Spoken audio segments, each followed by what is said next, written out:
จุบเบาๆเท่านั้นน้องอย่าแง่งอน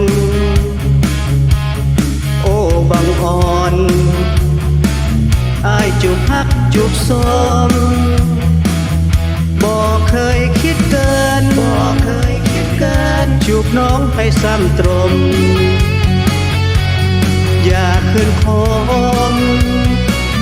เลยนะคนดีจูบนั้นมีความหมายเพื่อสองฮักเฮาโอ้นงเยาว์ฮักเจ้าสุดชีวีบอกเคยคิดเกินจูบน้องเพื่อลวนเลโอ้นารีดวงนี้อายถนอมจูบเบา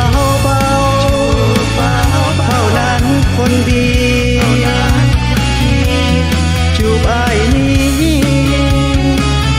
มีไว้เพียงน้องอายจูบฮักจูบสม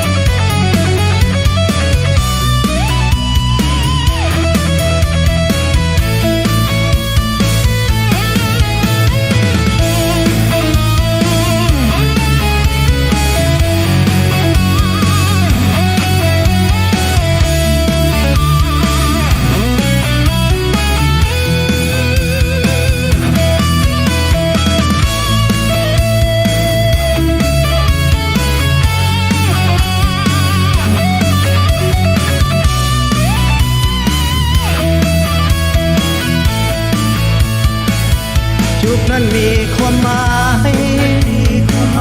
ยเพื่อสองฮักเฮาโอ้นงเยาว์ฮักเจ้าสุดชีวีบอกเคยคิดเกินจูบน้องเพื่อลวนเลโอ้นารีดวงนี้อายถนอ